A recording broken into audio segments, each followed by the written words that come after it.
continue with the NFL.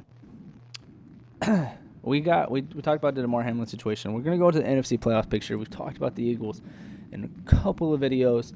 Are they still favored in the NFC? And are to me, I think the 49ers are the team to beat right now with Jalen Hurts and the injuries that have happened to Philly.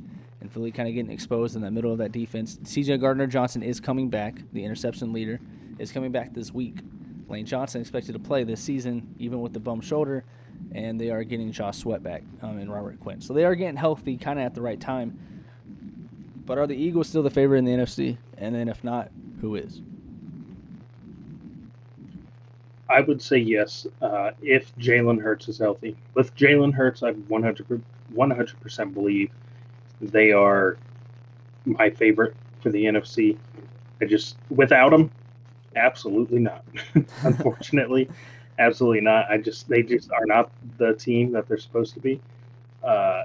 And that also proves the point that this offense cannot effectively function without Jalen Hurts. Like, everybody has screamed that Jalen Hurts is not the MVP this season because the offense was made where you can plug in, remove quarterbacks as you wish, and that team functions the exact same. Well, it doesn't. And it's been proven 2 games in a row now that it is Jalen Hurts that is the glue to that team. That's the reason why they have this success. He put in the time this offseason. If anything, he needs to be the most improved player because he is a completely different player. Completely different. He has accurate passes. He stays in the pocket longer now and moves out when he needs to. He's smooth when he runs. He's smooth with everything that he does. I mean, you cannot tell me that this guy is not MVP worthy and that this team functions with any quarterback that you want to plug in there. It's Jalen Hurts that's making that offense run. So I say with Jalen Hurts healthy and in that offense, they are the team to beat. Yeah. And the 49ers. I don't know how. I don't know what they've got going on over there. Juicing up, but they have been riddled. They have been riddled with injuries, just like a bunch of other teams, except for they still produce as if this is the team that they've been building for 5 years. Each player is perfectly healthy. I don't understand it. And Brock Purdy,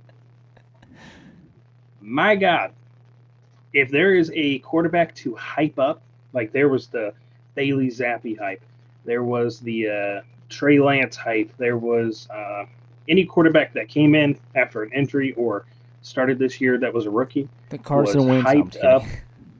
No, definitely not. But any quarterback that made their first start, they were hyped up. It was like Heineke, whatever his name is. He got the starting job again, and Sam Howell's getting the hype now. So they were like, "This dude's it, man! Like, you want to talk about the next coming? This is the guy." Brock Purdy might be the guy because it is not he had one good game. And he had an okay second game, okay third game, a pretty good fourth game. This dude is putting on a clinic. Yeah. I don't care what you say. 49ers are the real deal. And I'm not going to say they're going to win the Super Bowl, but if somebody was like, I think the 49ers are going to win the Super Bowl. But, all right, valid suggestion there. I'm not going to argue. I really can't. I'd argue that sentiment. I think they have a shot, but the experience that Brock Purdy has going into the playoffs, I think that's what's going to hurt them the most. And that's not a knock on Brock Purdy. I think it's just playoff football and regular season football are a completely 100%. Different beast, right? So this is everybody on that team is giving it their all. Yeah. But I will say that I mean, I hate to say this, as a Rams fan, but the 49ers, they got it, man. I don't know what it is, but they've got it. So you're saying that the 49ers, the Eagles are your favorite, but the 49ers are pretty up there. So I raised the question before I go into my own personal stuff. 49ers, we're not going to talk about the Eagles here. 49ers or Cowboys? 49ers. 49ers. All right, I would agree there. I think the 49ers, what I think a lot of people don't realize is I think the 49ers are what the people thought Philly was, right? You could put any quarterback in, and do well. And that's not a knock on Brock Purdy, right? He averages like 7.6 yards a throw, which is about league average. But I think, having Brandon Ayuk, they have Debo. I think Debo got hurt, though. I think he should be coming back for playoffs. They have, CMC. They're getting Elijah Mitchell back at running back. They have George Kittle. And then his favorite target, Kittle. Yeah, they have a stellar offensive line, and if not, an even better defense, number one defense in the league, I do believe, with Fred Warner and company there.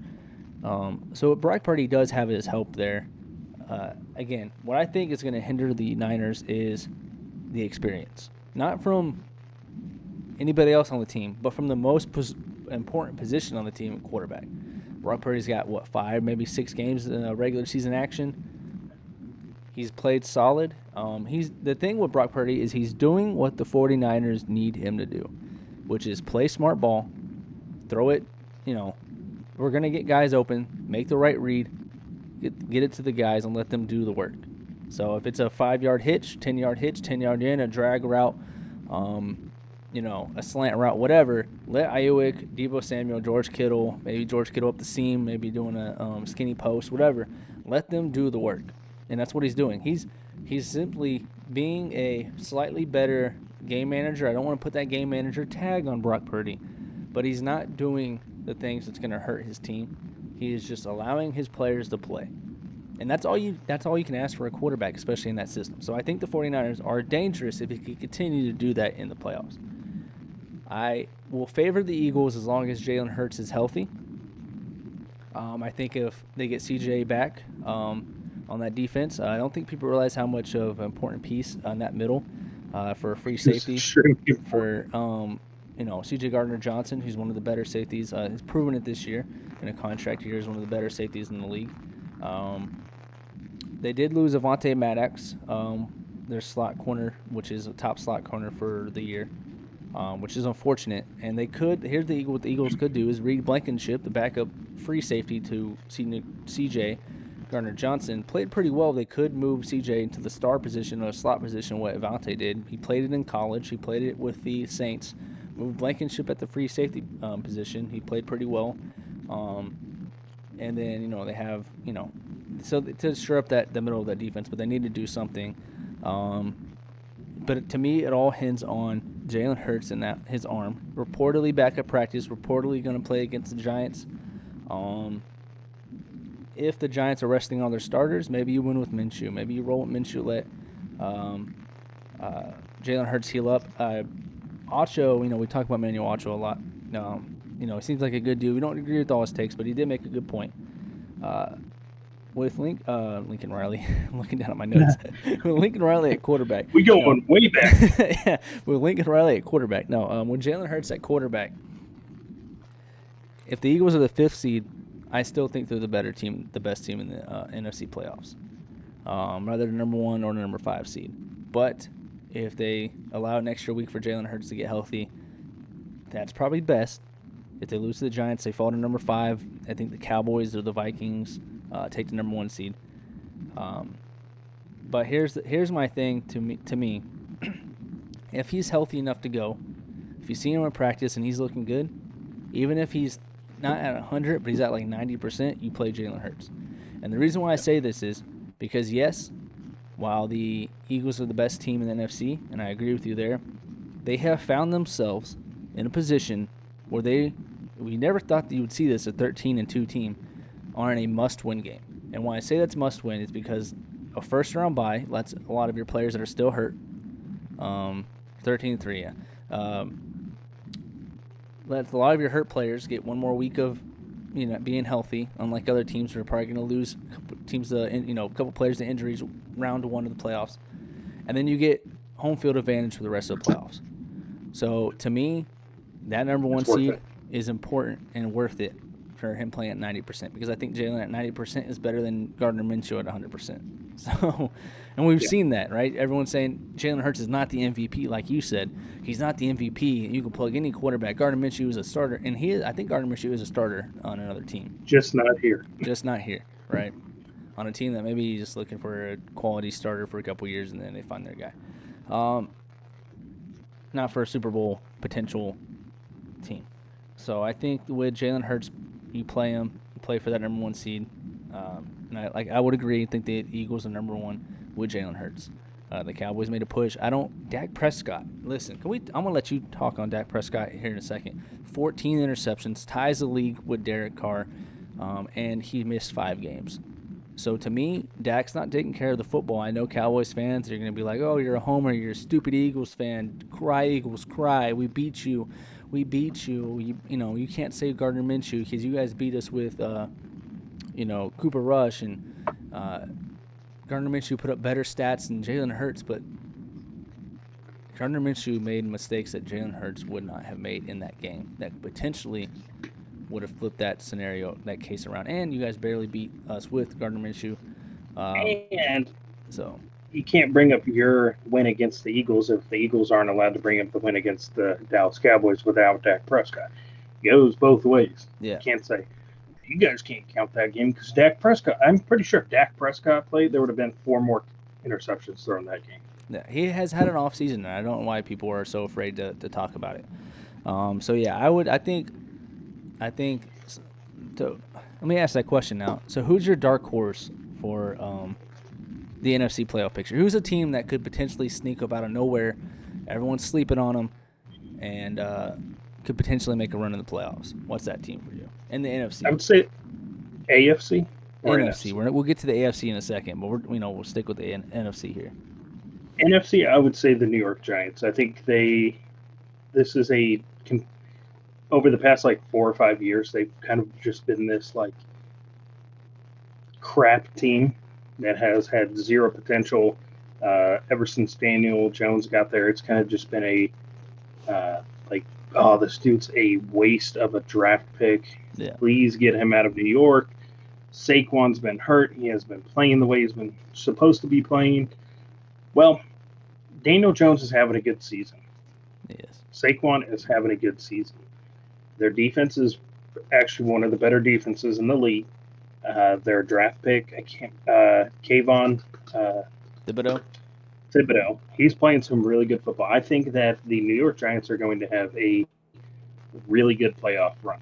I don't think that they're going to go to the Super Bowl or, be like in the NFC Championship, but they're going to be a team to beat. And there's a chance they make the NFC Championship just like every other team. It's the NFL, any given Sunday, whatever, and it's Saturday now. But I think they're going to be that team to look out for. I don't think if the Seahawks make it, I don't think the Seahawks are really anything to worry about. The Cowboys. It's December. It's the playoffs. It's kind of like tradition at this point. Do I want to double my paycheck and bet against the Cowboys? Make your money because it's the Cowboys in the playoffs, so it's almost a lock. Yeah. Tampa Bay, they just look terrible. I mean, they've had their games here and there, and they've kind of turned it around. I know this past weekend, Mike Evans had a absolute phenomenal game, but that's it. I mean, if you look back at the Tampa Bay Buccaneers season, you're like, all right, what's the one thing you remember about the Tampa Bay Buccaneers season? Mike Evans getting into a fight and getting suspended, and then Mike Evans having a phenomenal season, and Tom Brady getting divorced. Those are the 3 storylines with the Buccaneers that I remember. There's nothing else that I'm like, oh, well, they had this one game. Maybe walking off the field. They just went off. Yeah, well, that was last season. So. Was it? Yeah. I feel like that. Yeah. It feels like it was yesterday, but it was against the Jets last season. Yeah. But, in Minnesota, they're going to Minnesota. I think they're the weakest 12-4 team in the league right now. I think the only reason why they're 12-4 is because of Jay Jetta. I don't think Kirk Cousins is really the reason for it this year. Yeah. And the 49ers are good, so we already know what they're going to produce, and they're probably they'll most likely make the NFC Championship if I had to put money on it. So I'm going to go with the Giants. All right, I like that pick. I'm going to go with the Green Bay Packers, and I know that's going to shock some people. But they've been playing. Definitely shocking somebody over here. Listen, they've been playing. And this is a dark horse. Remember, this isn't obviously if they get in the playoffs. They've been playing pretty well. the past couple weeks. Aaron Rodgers is finding his stride with his receivers, and Finally. finally, Christian Watson's looking good. I think that I just with Anthony Rich, I'm saying AR. You got to be so many ARs in the freaking NFL. It's going to confuse everybody. With Aaron Rodgers, you can't count him out. He's considered one of the greatest of all time. I just think that they're hitting their stride at the end of the season where you kind of need to hit the stride. You need to put the pieces together. The defense is playing well. They have two solid running backs in Aaron Jones and can't remember the other dude's name. A.J. Dillon, for whatever reason. Christian Watson's finding his stride, and I think that's where is going to hurt them is their inexperience at receiver. But I don't want to sleep on the Packers. I think if the Packers and the Cowboys play together, I'm picking the Packers. The Packers play the Vikings. We saw what happened. We saw what they just did to them, Yeah, I'm taking the Packers. I'm taking the Packers. So I don't sleep on Green Bay. That's all I'm saying. That's my dark horse. That's all I'm going to say. What needs to happen for Green Bay to get? I know they have to beat Detroit this upcoming weekend, but I think Seattle needs to lose out. Yeah, Seattle needs to lose. Seattle needs to lose to the Rams, and Green Bay needs to beat the Lions, and then they move into the number 7, right? Yeah. So if they get in, that's my dark horse.